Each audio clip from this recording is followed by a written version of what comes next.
7e art puisqu'il vient juste après le 6e qu'on appelle les arts de la scène. Et lui, c'est le cinéma. C'est pas facile de le voir tout le temps absent à la maison, si je peux me le permettre.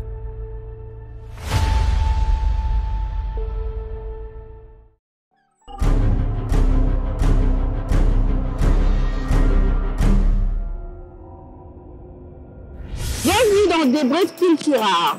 C'est une industrie de l'art à part entière qui, depuis peu, s'est recréée une place au Congo. Plusieurs jeunes talents cinéastes se sont fait découvrir à travers leurs imaginations, inspirations et mises en scène qui leur ont valu et acquis de la notoriété auprès d'une large audience congolaise. Aujourd'hui, nous nous faisons plaisir de recevoir l'un d'entre eux au nom de Kevin Guili. Il est scénariste, acteur, réalisateur et producteur. Allons le découvrir tout de suite. Bonjour Monsieur Kevin Guili. Bonjour madame. Comment vous vous sentez sur notre plateau? Je vais bien, merci. Nous faisons plaisir aujourd'hui de vous recevoir dans notre émission.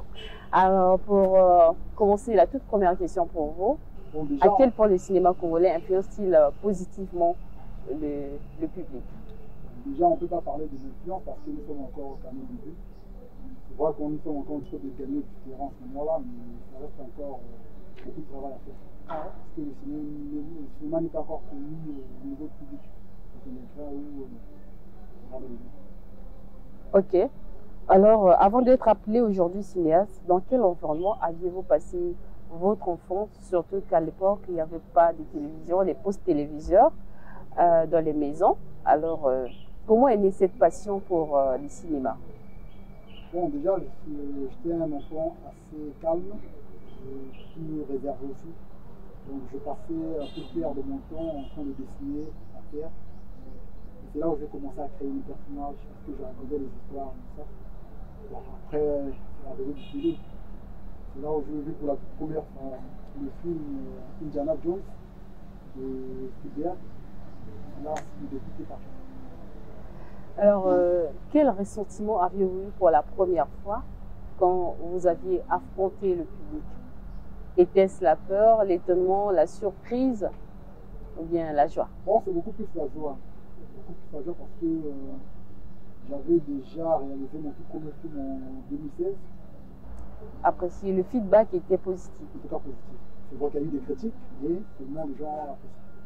Et on peut savoir comment s'intitulait le scénario que vous avez incarné? Mon tout premier film, c'est intitulé Le Clochard, c'est un long métrage. Et le deuxième, c'est Anna.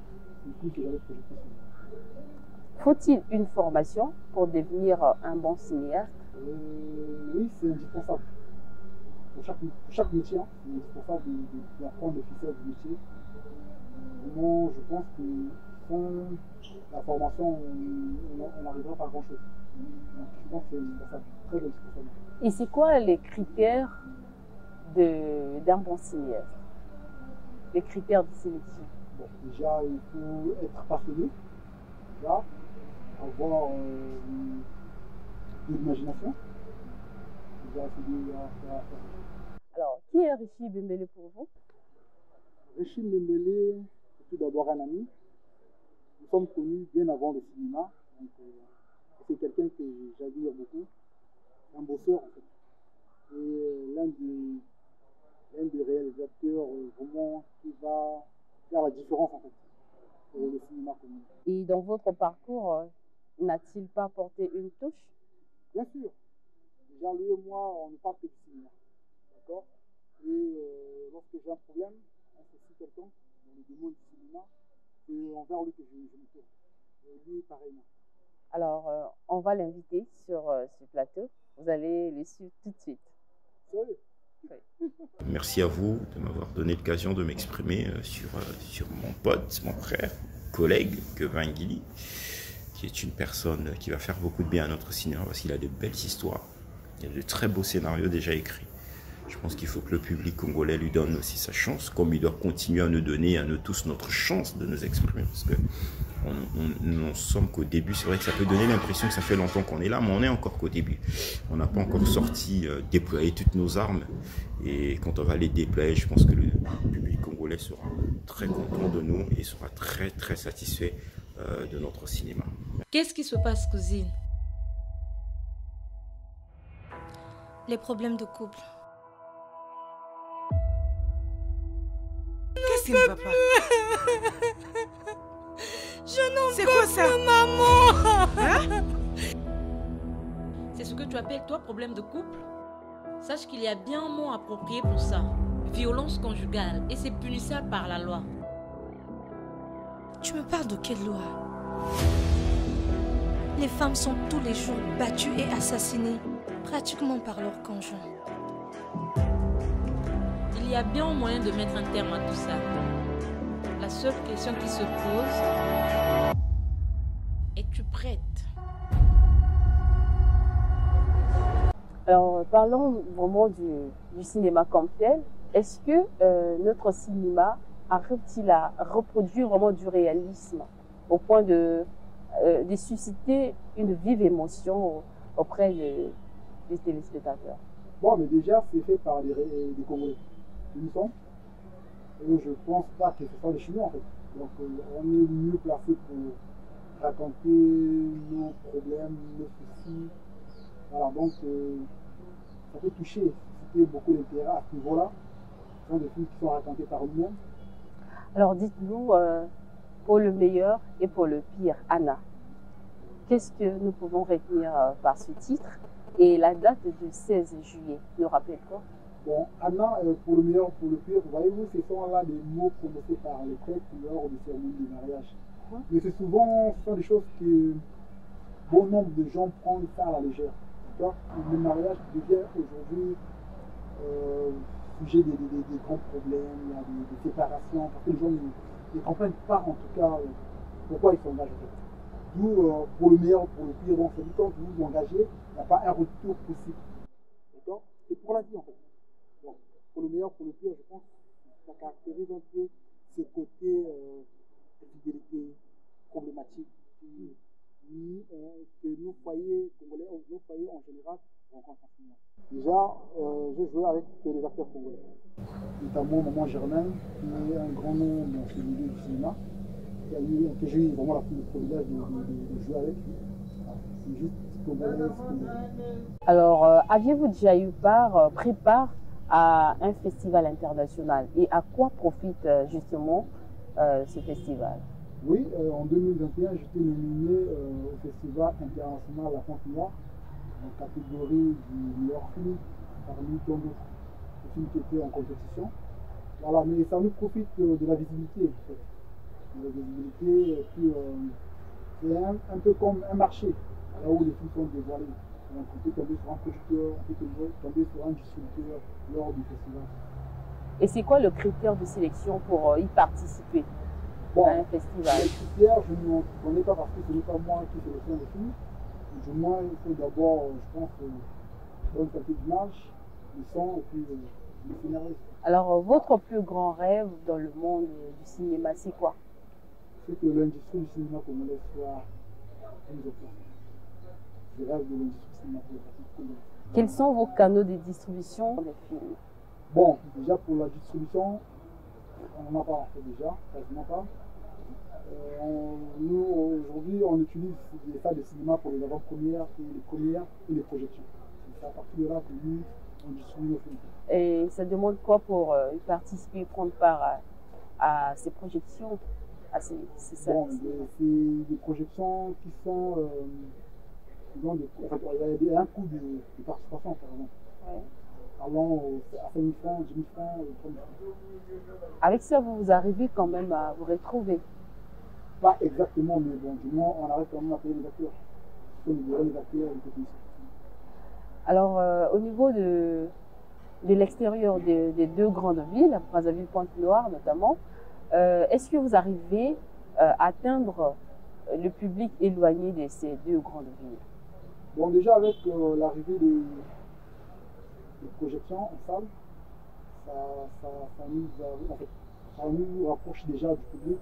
Ouais. Nous voulons viser. Aussi, dernièrement, je pense qu'on a eu à discuter longuement avec les chaînes de télévision, afin que nos films soient diffusés dans les différentes chaînes. En tant que cinéaste, pourquoi le cinéma congolais ne s'affiche-t-il pas pas vraiment sur le bouquet Canal+, notamment A+?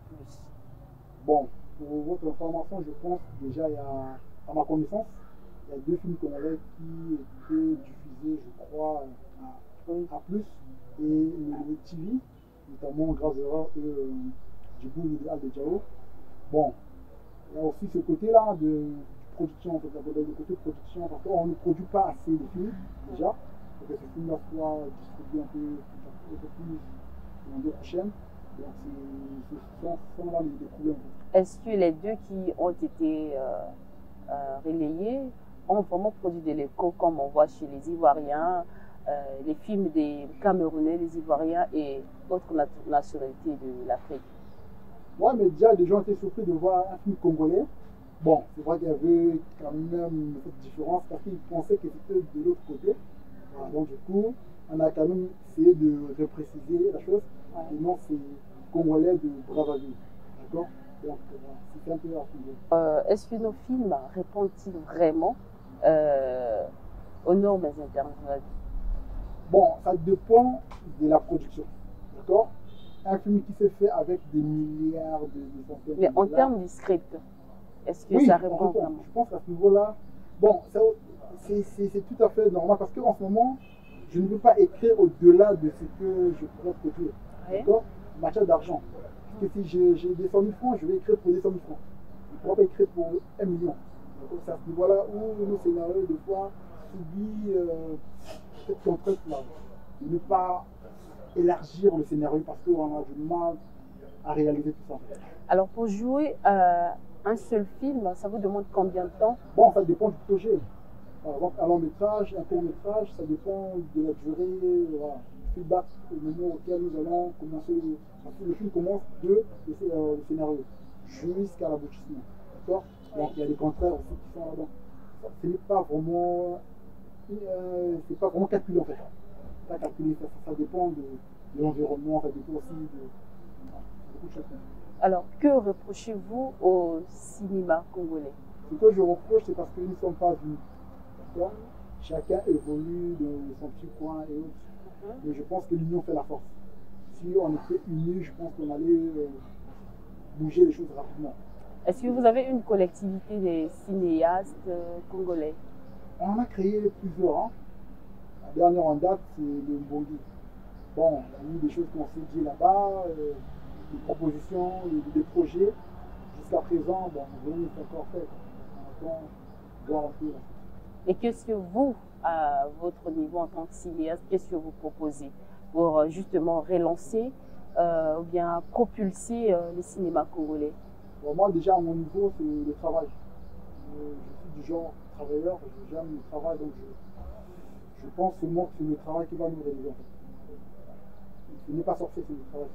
Quelles sont les difficultés auxquelles vous êtes confrontés au quotidien dans la réalisation de vos films? Bon, déjà, les finances, les décors, voilà, c'est ça. Et comment comment les acteurs aussi, en fait. Les acteurs qui nous posent des problèmes. Il peut commencer un projet avec vous, et puis un bon matin, la personne n'est plus là, et puis ils sont là des difficultés que nous rencontrons. Maintenant, au niveau des acteurs, comment arrivez-vous à sélectionner les acteurs avec qui vous jouez? Bon, il y a tout d'abord un casting qu'on fait avec les acteurs. Et puis, lors de ce casting, c'est là où on sélectionne les acteurs qu'on trouve bons. Et qui vous accompagne dans la production? Bon, je travaille avec une maison de production aussi, en coproduction. Par exemple, je peux prendre le cas de Beth Michel, qui est toujours avec moi dans l'accompagnement. Vos projets et vos attentes de la part du gouvernement, c'est quoi? Bon, j'ai pas mal de projets. Hein. J'ai pas mal de projets en ce moment. J'ai des longs métrages, des séries que je vais réaliser, beaucoup de projets. Bon, déjà, je travaille avec des maisons de production. Je peux citer Beth Michel, l'un de mes amis qui m'accompagne depuis le début. Bon, ce que j'attends du gouvernement, tu vois, je suis cinéaste, je suis réalisateur et producteur. Si aujourd'hui nous avons le ministre de tutelle qui nous accompagne dans nos œuvres, il y a des lois qu'on doit voter en fait, pour nous protéger. Un cadre juridique pour nous. C'est ce que j'attends en fait. On vote des lois pour nous, nous protéger. Si vous aviez l'opportunité de tout changer dans votre carrière, que feriez-vous? Je débute ma carrière. Il sera difficile pour moi de changer grand-chose en ce moment parce que tout est encore... je suis en train de rassembler les pièces de gens. Votre mot de fin à l'endroit des jeunes cinéastes qui aspirent à ce métier du cinéma et aussi à l'endroit du public qui attendent cet événement du 16 juillet prochain. Bon, c'est un métier noble hein, qui demande beaucoup de sacrifices. Beaucoup de sacrifices. Dans notre public, je vous invite très massivement le 16 juillet pour l'avant-première d'Anna et Premier.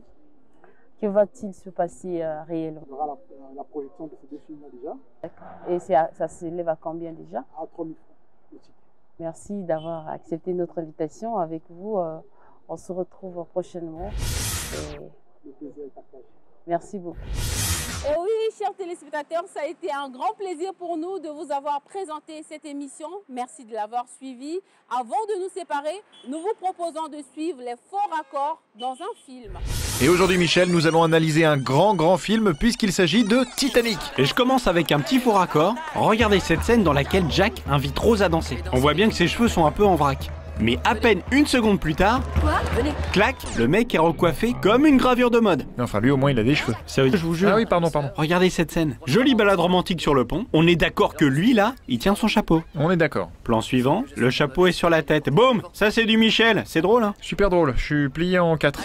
Honte mon mignon. Regardez cette scène. Rose veut récupérer la hache de secours. Je fais pause. Qu'est-ce que vous voyez? Une hache. Et une fille. Et une fille qui veut prendre une hache? Mais non, mais enfin si, elle prend la hache, mais vous voyez pas que la vitre s'est reconstituée? Je vous la repasse à vitesse réelle. Soyez un peu attentif, Michel.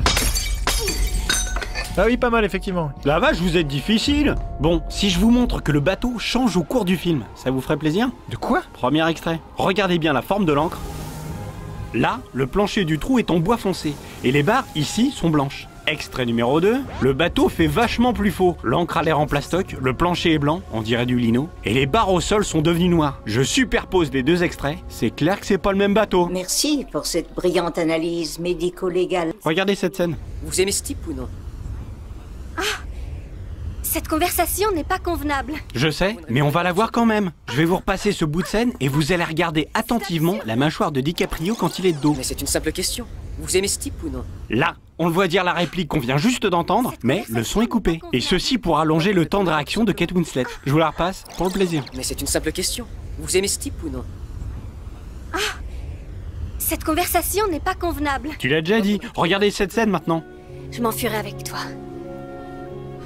C'est de la folie. Ce qui est de la folie, c'est d'essayer de nous faire croire qu'il fait froid. Parce qu'il faudrait m'expliquer pourquoi Jack et Rose, ils font pas de buée quand ils parlent. S'il faisait pas froid, pourquoi les deux matelots qui sont en train de les mater font de la buée, hein? Tu vois ce que je vois, hein? Ils doivent avoir plus chaud que nous. Vous voyez, même eux ils trouvent ça bizarre. Vous êtes déjà battu, Michel? Oui, mais la violence c'est mal. J'aimerais bien me battre, moi, pour savoir ce que je vaux. Mais j'ai peur d'avoir mal. Non, on s'en fout, racontez pas votre vie, Michel. Faudrait que je provoque un mec pas trop balèze pour commencer. Un ado, par exemple. Racontez pas votre vie, Michel. Ah ouais, pardon. Vous qui avez une certaine expérience du combat, est-ce que ceci est normal? Lâchez-moi! Écoutez!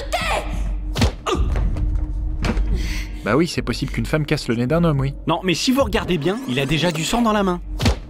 Ici. Et il se l'étale sur le nez pour faire croire qu'il a reçu une patate. Même à vitesse réelle, ça fait couillon. Écoutez!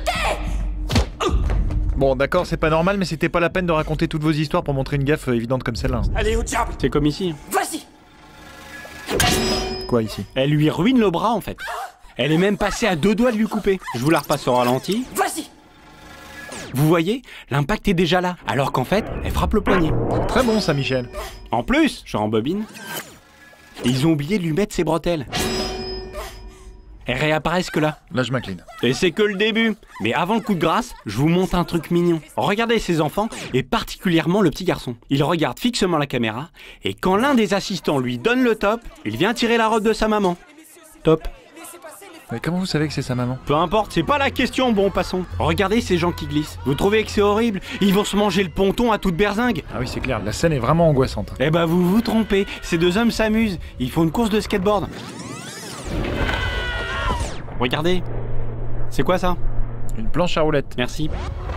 Et c'est quoi ça? Bite d'amarrage. En quel matériau? En métal, je suppose. Faux, c'est une bite en mousse. Regardez, je suis pas sûr que ce genre de matériau soit très aux normes. J'ai vu le film 10 fois et j'avais jamais fait attention. Et ça, vous aviez fait attention? Les mecs sont en plein naufrage, au milieu de l'océan, sauf que là, pause, on voit les lumières de la ville. Ah merde, la boulette. Je vous le fais pas dire. Et laissez-moi finir sur ceci. Regardez bien la vitre. Que voit-on dans le reflet? Je vous le donne en mille, la caméra. Bon, en fait, on distingue tout. Le cadreur, sa caméra et son steadicam. Pour que vous compreniez, le steadicam, ça ressemble à ça. Maintenant, je vous repasse le plan. Eh ben merci Michel, c'est là-dessus qu'on se quitte. Rendez-vous dans 15 jours pour une nouvelle émission.